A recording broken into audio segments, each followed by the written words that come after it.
अस्सलाम वालेकुम dear students. मेरा नाम मोहम्मद अतीक है और मैं हूँ फिजिक्स का लेक्चरर। तो हम पढ़ रहे थे प्रोजेक्टाइल मोशन के बारे में। तो हम प्रोजेक्टाइल मोशन के बारे में हमने काफी डिटेल के साथ पढ़ा था और उसके बाद हमने हाइट ऑफ प्रोजेक्टाइल भी फाइंड की थी और टाइम ऑफ फ्लाइट भी हमने फाइंड की थी। तो आज हम पढ़ेंगे रेंज ऑफ प्रोजेक्टाइल। बेसिकली आज हमें सीखना क्या है कि जैसे हमारे आर्मी जो पर्सन है जो मिसाइल वगैरह जो फेंकते हैं किसी जगह पर फेंकना हो तो उनको कैसे पता चल जाता है कि हमारा जो मिसाइल वगैरह है वो कहाँ तक जाएगा।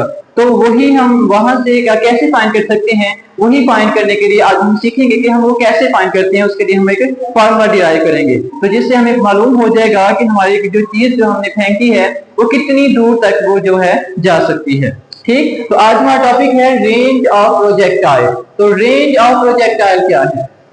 सबसे पहले डेफिनेशन लिखी हुई है, maximum distance which a projectile covers in the horizontal direction is called the range of projectile. तो जो मैक्सिमम डिस्टेंस है किसने कवर किया, प्रोजेक्टाइल ने, किस डायरेक्शन में, हॉरिजॉन्टल डायरेक्शन में। पहले आप लोगों ने देखा होगा कि हमने जब टाइम ऑफ फ्लाइट और हाइट ऑफ प्रोजेक्टाइल फाइंड की थी तो हमने सारे वर्टिकल में कंपोनेंट दिए थे। आज हम क्या करेंगे, आज हम हॉरिजॉन्टल डायरेक्शन जो है वो कंपोनेंट लेंगे। तो क्या लिखा हुआ है, maximum distance which a projectile covers in the horizontal direction is called the range of projectile. ठीक है, तो ये इसकी क्या हो जाएगी, रेंज हो जाएगी। जैसे हमने कहा था प्रोजेक्टाइल क्या, यहाँ से हमने कोई चीज फेंकी, यहाँ से फेंकने के बाद यहाँ पर पहुंच गई, तो यहाँ से यहाँ तक जो हॉरिजॉन्टल डिस्टेंस है, तो ये जो हॉरिजॉन्टल में डिस्टेंस है इसे हम क्या कहते हैं, रेंज कहते हैं, प्रोजेक्टाइल की रेंज। ठीक है, तो डेफिनेशन क्लियर होगी।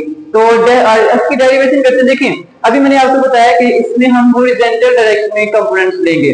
तो the horizontal distance covered by the projectile is it's range. तो जितना वो हॉरिजॉन्टल में डिस्टेंस कवर करता है असल में वही क्या है, उसकी रेंज है। ये हमने डेफिनेशन में भी देखा है कि उसकी हॉरिजॉन्टल डिस्टेंस कवर जितना भी उसने किया होगा वो उसकी क्या होगी, रेंज होगी। ठीक है, फॉर एग्जाम्पल अगर वो बॉडी जो है यहाँ तक पहुंच जाता है, इस तरह से यहाँ पर पहुंच जाता है, तो ये इसकी यहाँ से लेकर यहाँ तक क्या होगी, इसकी रेंज होगी। तो इसकी रेंज कम होगी और इसकी रेंज क्या होगी, ज्यादा होगी। ठीक है, इस तरह से रेंज हम फाइंड कर सकते हैं जी। तो ये थी इसकी डेफिनेशन। डेरिवेशन मैंने आपको बताया कि the horizontal distance covered by the projectile is it's range. तो हम कह सकते हैं कि x, ये जो इस तरफ को है हमारे पास, ये x एक्सिस होता है, ये x होते हैं, तो ये x किसके इक्वल है, हमारे पास रेंज के इक्वल है। ठीक है, x इज इक्वल टू हमने कह दिया कि रेंज है by using second equation of motion. तो सेकंड इक्वेशन ऑफ मोशन जब हम यूज करते हैं तो सेकंड इक्वेशन ऑफ मोशन क्या है, s is equal to vit plus half at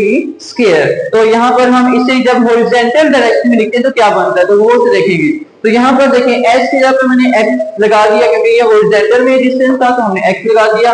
vi, तो यहाँ पर मैंने पहले भी ये बताया था कि vi जो इनिशियल वेलोसिटी जो है इसके दो कंपोनेंट हैं, एक vi cos थीटा है और एक क्या है, vi sin थीटा है। तो ये x डायरेक्शन में हम ले रहे हैं तो यहाँ पर vi का जो x कंपोनेंट होगा वो लेंगे, तो vix जो है, ठीक है, vix यहाँ पर मैंने लिख दिया।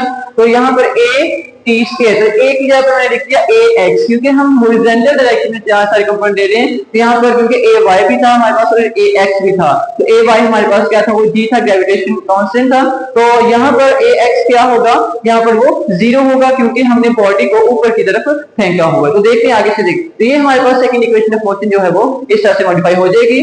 और यहाँ पर देखिए x हमारे पास क्या है, x इज इक्वल टू हमारे पास क्या है, रेंज के, तो ये मैंने अभी आपको यहाँ पर बता दिया था। उसके बाद vix किसके इक्वल है, vix, तो ये x कंपोनेंट है इसमें, तो vi cos थीटा के इक्वल होगा, तो यहाँ पर vi cos थीटा लिखा है। और यहाँ पर ax क्या है, यहाँ पर 0 है क्योंकि हमने बॉडी को ऊपर की तरफ फेंका था। तो जब फ्रीली फॉल कर रहा हो इस वक्त जो एक्सेलरेशन होता है y डायरेक्शन में होता है, वो होता है कांस्टेंट, ग्रेविटेशनल एक्सेलरेशन जो होता है g होता है। ठीक है, यहाँ पर ax जो है वो क्या होगा, 0 होगा। तो ये वैल्यूज आप लोग इसी इक्वेशन में जब हम पुट करते हैं तो देखिए यहाँ पर x की जगह पे हमने पुट कर दिया r आ गया, ठीक है। और वी आई एक्स, ये वी आई था, वी आई एक्स की जगह पर हमने पुट कर दिया वी आई कॉस थीटा, तो यहाँ पर वी आई कॉस थीटा लगा दिया और साथ में यहाँ पर ये टाइम ऐसे ही आ जाएगा, ठीक है। 1/2, तो यहाँ पर 1/2 साथ आ गया और यहाँ पर था ए एक्स, तो ए एक्स की जगह पर हमने 0 लगा दिया, ठीक है। तो 0 लगाने के बाद यहाँ पर क्या आ गया टी स्क्वायर, तो टी स्क्वायर ऐसे ही आ गया। अब यहाँ पर देखिए इसे दोबारा में लिखा वी आई कॉस थीटा और ये सारा फैक्टर क्या हो जाएगा 0 हो जाएगा, तो यहाँ पर ये फैक्टर क्या है 0 खत्म हो जाएगा, तो प्लस ये फैक्टर क्या है यहाँ पर 0 हो गया, ठीक है। तो यहाँ पर अब आगे है टाइम ऑफ फ्लाइट। यहाँ पर देखिए टाइम ऑफ फ्लाइट फाइंड करने के लिए ये हमारे पास आगे फार्मूला बन गया। अब देखिए यहाँ से हमारे पास ये टी है, वी आई नीचे राशि होगी, एंगल थीटा जिस एंगल से फेंकेंगे और यहाँ पर टाइम क्या है, टाइम यहाँ पर टाइम ऑफ फ्लाइट है जो कि हमने पिछले टॉपिक में फाइंड किया था।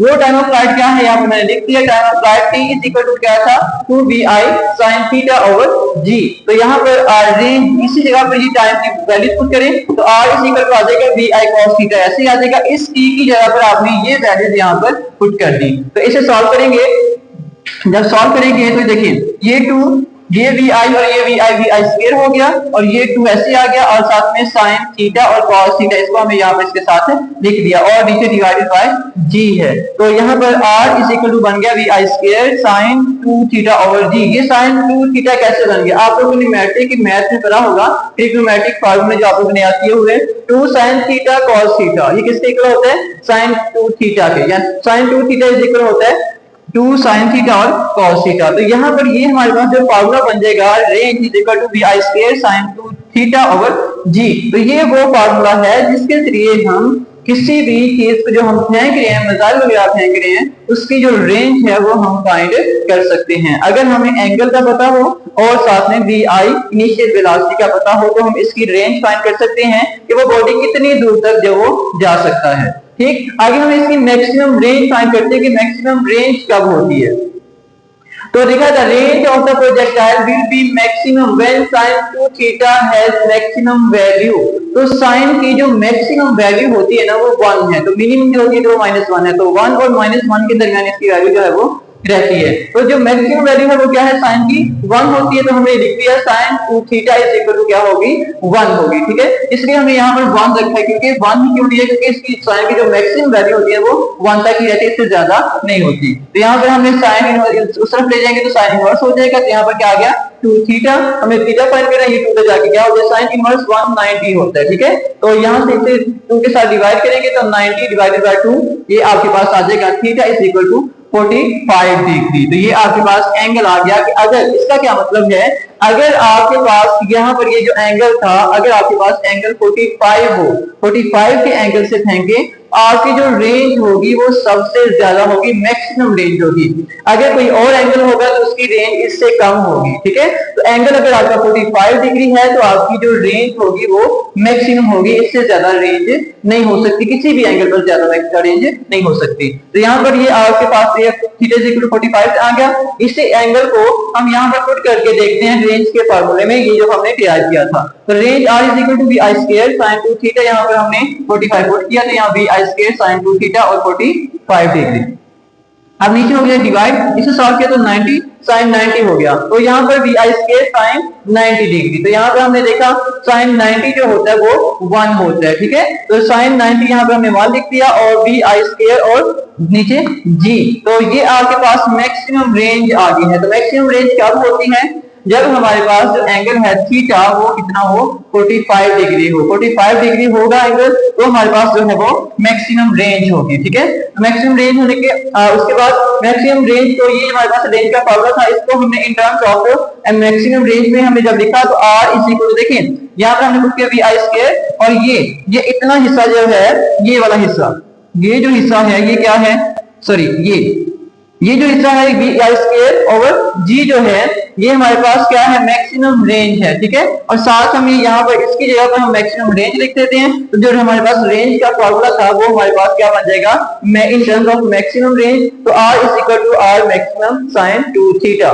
तो आज हमने क्या सीखा है कि हमारे पास जो है रेंज, हम किसी भी चीज की जो हम प्रोजेक्ट कर रहे हैं वो कैसे फाइंड कर सकते हैं। तो ये फॉर्मूला है, अगर हमें इनिशियल वेलोसिटी और एंगल का पता हो तो हम क्या कर सकते हैं, उसकी रेंज फाइंड कर सकते हैं। और एक बात आप लोगों ने याद रखनी कि मैक्सिमम रेंज रेंज क्या होती है? एंगल जब आपके पास 45 डिग्री हो, किसी भी जब भी आप 45 के एंगल से किसी चीज को फेंकेंगे तो आपके पास जो रेंज होगी वो मैक्सिमम होगी। अगर आप किसी और एंगल से फेंकते हैं, मतलब 30 से, 60 से या किसी और एंगल से, तो उसकी रेंज 45 एंगल से कम होगी, उससे ज्यादा नहीं होगी। और एक और बात यहाँ पे एमसीक्यू पूछा जाता है कि एंगल जो है हमारे पास एंगल 30 डिग्री और 60 डिग्री, इन दो एंगल पर जो रेंज है वो सेम रहती है। ठीक है, 30 एंगल पर और 60 एंगल पर जो रेंज है वो सेम रहती है। तो उम्मीद है कि आपको इसकी समझ आ गई होगी। अगर कोई क्वेश्चन है तो आप कमेंट बॉक्स में पूछ सकते हैं। शुक्रिया।